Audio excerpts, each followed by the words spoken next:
오늘 내용이 마음에 드셨으면 구독과 좋아요 부탁드립니다.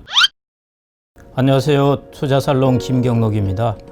오늘의 주제는 인구와 기술, 데모테크에 투자하라인데요. 데모테크는 제가 만들어낸 말입니다. 데모는 데모그래픽, 그러니까 인구 구조를 뜻하는 것이고요. 테크는 아시다시피 테크놀로지입니다. 그러니까 이 두 개가 결합된 것이죠. 데모그래픽과 테크놀로지가 결합된 데모테크에 투자하라 하는 것인데요. 고령화와 테크놀로지의 결합에 투자하라는 것입니다. 노인제트라는 애니메이션으로 1991년 제작된 것인데요. 여러분들이 한번 이거 보시면은 앞부분 한 10분 정도만 보시면은 충분합니다. 그 뒷부분까지는 굳이 보실 필요 없고요. 그 부분만 보신다면은 고령화와 테크놀로지가 어떻게 결합될 수 있는가 하는 것을 잘 보실 수 있을 것 같고요. 저는 이걸 보고 깜짝 놀랐습니다. 1991년이면 어떤 때입니까? 우리나라가 1997년, 8년에 외환위기가 일어났는데 그거보다 훨씬 전에 일본 사람들은 이런 걸 생각하고 있었다는 것입니다. 고령화와 테크놀로지가 이렇게까지 결합되는 것을 이미 생각하고 있었다는 것이죠. 그래서 고령화와 테크놀로지라는 것은 되게 중요한 주제입니다. 이 둘이 어떻게 결합되느냐 하는 것이 이제 우리가 잘 생각해 봐야 되는 것인데요.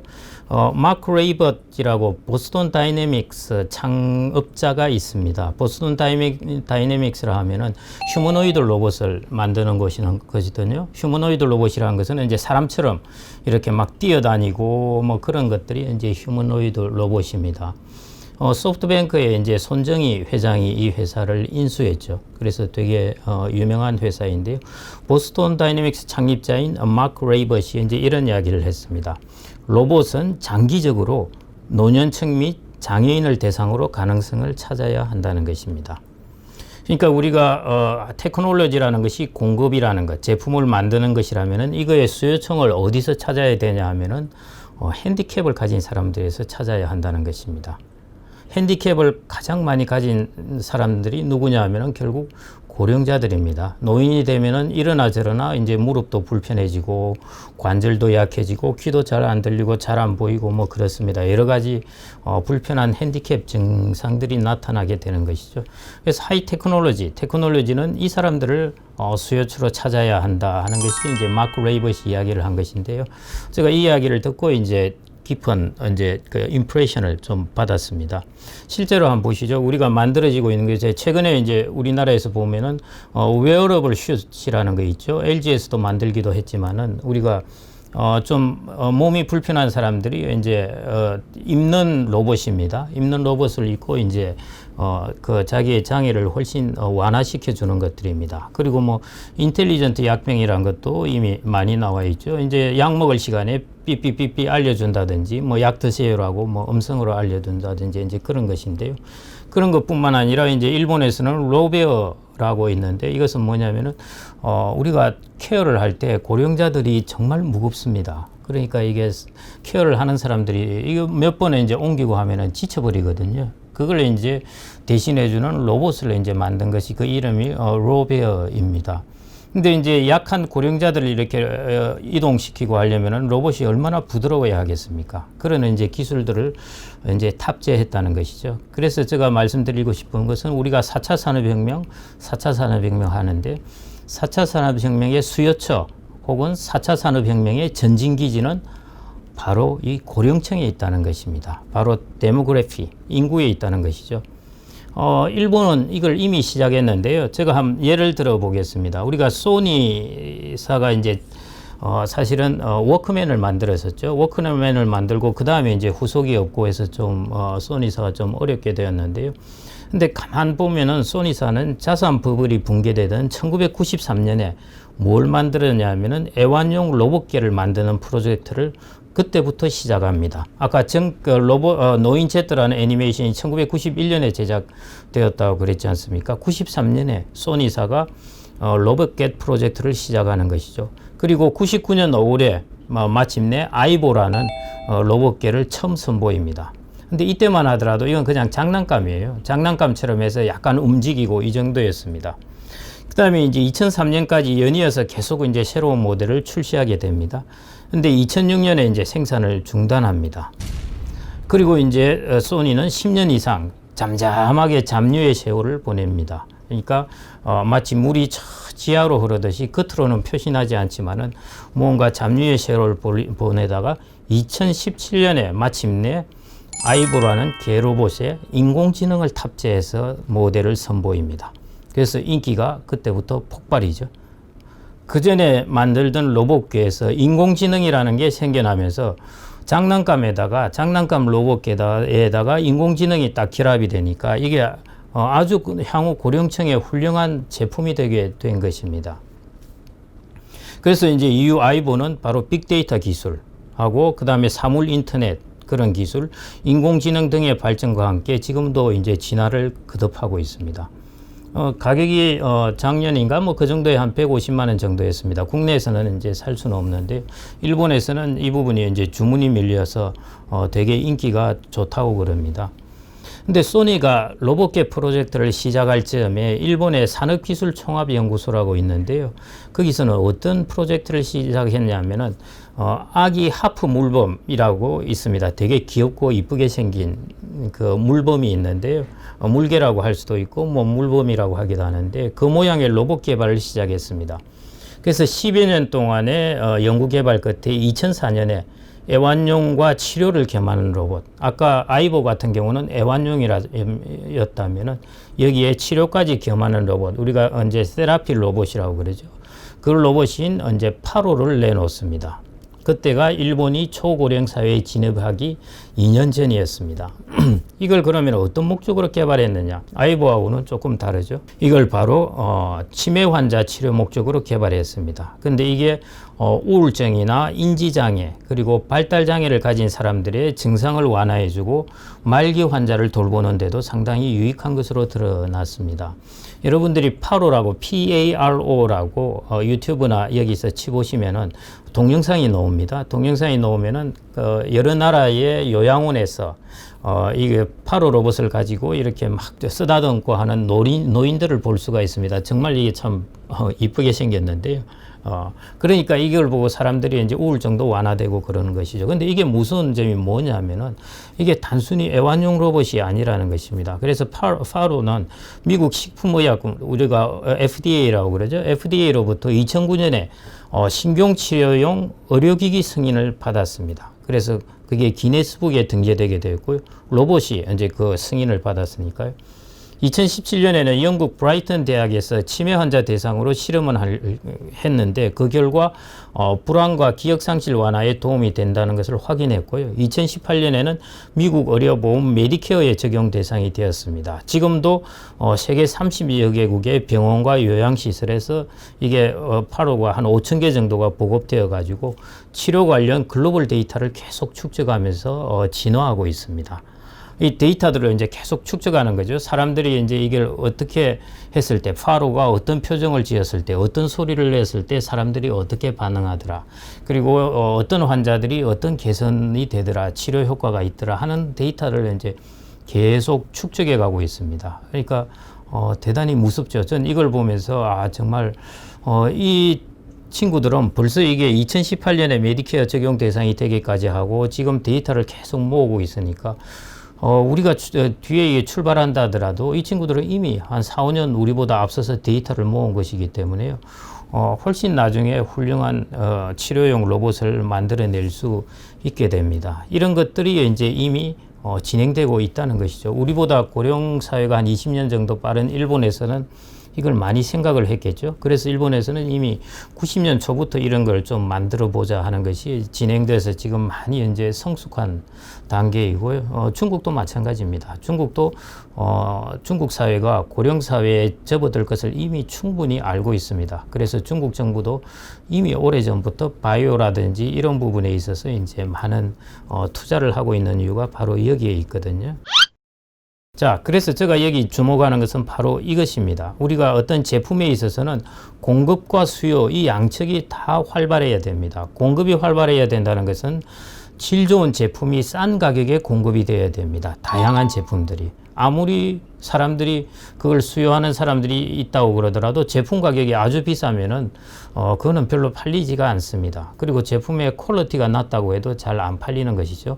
그래서 퀄리티가 좋고 그러면서도 가격이 낮은 것들, 이런 것들의 제품이 많이 나와야 되는데 그걸 해주는 것이 바로 4차 산업혁명입니다. 우리가 빅데이터, 인공지능, 그 다음에 로봇, 이제 사물 인터넷 기술, 이런 것들이 다 결합된 것들이 바로 그걸 통해서 앞으로 값싸고 퀄리티 좋은 제품이 마구 나올 수 있다는 것이죠. 그게 공급 측면입니다. 그 다음에 수요 측면을 보겠습니다. 이 제품을 수요할 사람, 아까 제가 처음에 말씀을 드렸는데요. 이제 핸디캡을 가진 사람이라는 것이고요. 그럼 고령자가 앞으로 얼마나 많아지겠는가 하는 것인데, 저는 향후의 고령사회는 메가 트렌드를 벗어나서 슈퍼 메가 트렌드 라는 이름에다가 또 하나 이름을 붙이고 싶은 게 울트라까지 붙이고 싶습니다. 그래서 저는 그걸 울트라 슈퍼 메가 트렌드라고 막 이렇게 붙이는데요. 그거는 뭐냐면은 앞으로 고령화라는 메가 트렌드는 아마 제 생각에는 최소 70년은 지속되는 메가 트렌드입니다. 한번 보시면은 세계적으로 한 35년 동안에, 이게 유엔의 통계인데요, 60세 이상 인구가 한 12억 명이 증가합니다. 그걸 다른 말로 표현을 하면은 향후 35년 동안에 60세 이상 인구만 모여 사는 중국만한 나라가 하나 생겨난다는 것입니다. 어마어마한 변화이죠. 35년 금방입니다. 그런데 이 12억 명 증가하는 것 중에서 8억 명, 약 67%가 아시아에서 증가한다는 것입니다. 어느 나라겠습니까? 중국입니다.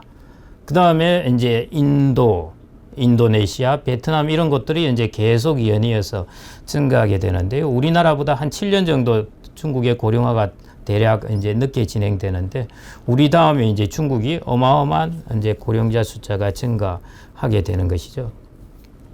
우리가 뭐 고령자 숫자가 한 해 40만 명 이렇게 증가한다 이러는데요.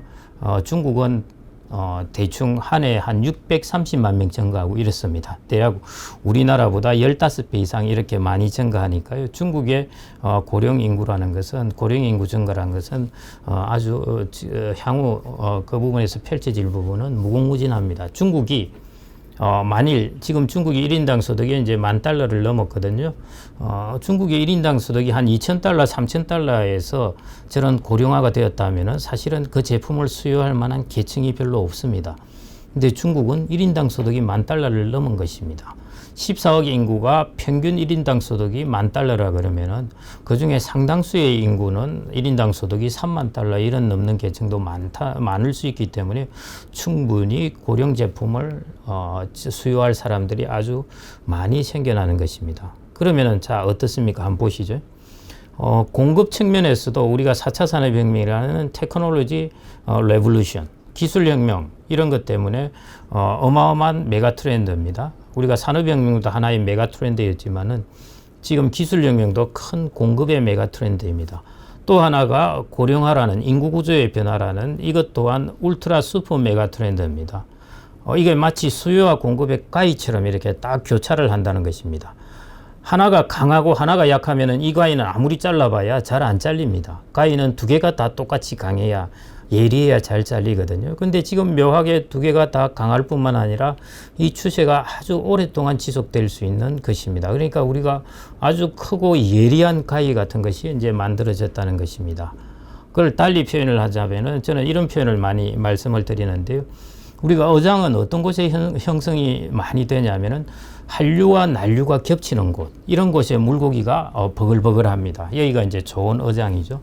마찬가지로 수요와 공급, 수요혁명과 공급혁명이 겹치는 이 어장에 향후에 이게 커다란 우리가 뭐라고 할 수 있을까요? 제품이나 우리가 이런 시장의 메가 트렌드나 큰 어장이 형성될 수 있다는 것입니다. 그래서 저는 이런 생각을 하면서 가끔 이런 상상을 해보는데요. 제가 이제 80년대 초에 대학교에 들어가서 학교를 다닐 때 그 워크맨을 이렇게 다 차고 다녔습니다. 그때는 온 세계 젊은이들이, 저만 차고 다닌 줄 알았더만 온 세계 젊은이들이 이미 다 차고 다녔더라고요.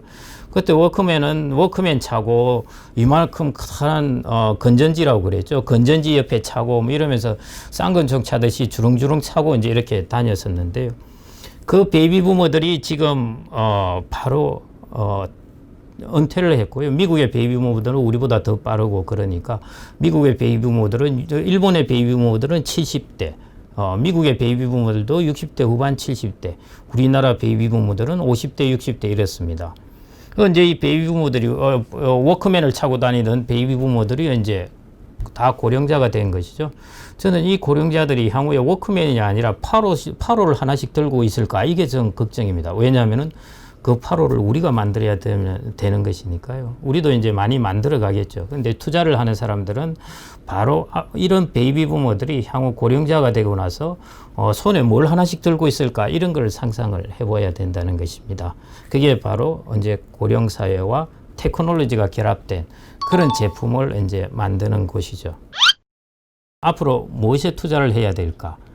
많은 이야기들을 하는데요. 저는 한 7, 8년 전부터 주장해왔던 것이 인구와 기술에 투자하라고 이야기를 해왔습니다.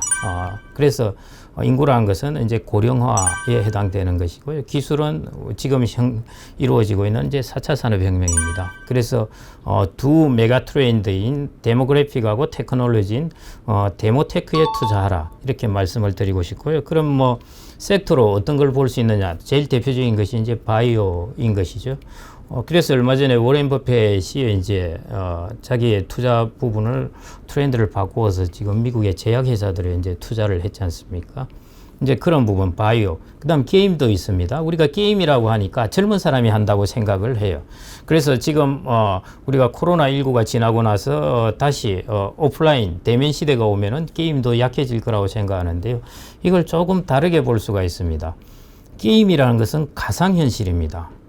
우리가 아람브라 궁전이라는 그 드라마가 있었는데요. 거기는 보면은 게임에 사람이 들어갑니다. 그게 바로 가상현실입니다. 향후에 가상현실 공간이 고령자들에게는 되게 필요합니다. 마음대로 활동을 못하고 마음대로 어디 여행도 못 가고 한다면은 가상현실 공간에서 이제 활동을 하면 되는 것이거든요.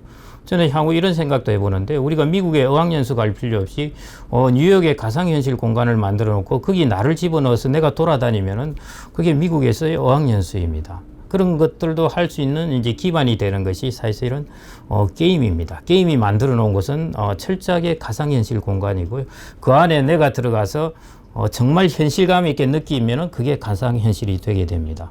그래서 고령사회에서는 virtual reality 이 부분도 이제 펼쳐지게 되니까요. 그래서 저는 이제 게임도 괜찮다고 보고 있고, 그 다음에 이제 헬스케어 제품들 이런 것도 괜찮고요. 아까 말씀드린 로봇 같은 경우 이런 것들이 이제 향후에 이제 그 유망한 섹터일 것 같고요. 가상현실 같은 경우에는 앞으로는 이제 블록체인도 결합이 되게 될 겁니다. 그게 이제 가상화폐가 결합이 되니까요. 가상현실에서 사용하는 화폐가 가상화폐가 되고 그게 이제 블록체인이니까요. 이런 것들이 향후에 이제 우리가 데모테크에 해당되는 유망한 섹터가 아닐까 그렇게 이제 생각이 됩니다. 그래서 최근에 나오는 이제 우리가 BBIG라는 이제 그 ETF가 있는데요. 그 중에 이제 해당되는 게 바이오, 그 다음에 게임, 인터넷이죠. 그 중에 이제 배터리가 있는데 배터리는 이제 그린이라는 트렌드에 해당됩니다.